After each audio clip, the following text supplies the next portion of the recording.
What is run to failure maintenance strategy? Just like the name suggests, run to failure is when you let an asset or piece of equipment run until it fails.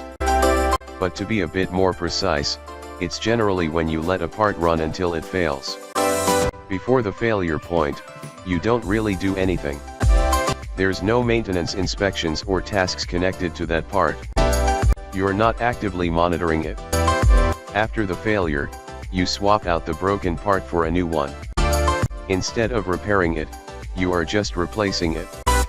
In fact, there are many situations where letting things fail is the best possible maintenance strategy. But before you can know where to use run to failure or RTF, you have to first know exactly what it is and why it's not the maintenance boogeyman it's often made out to be.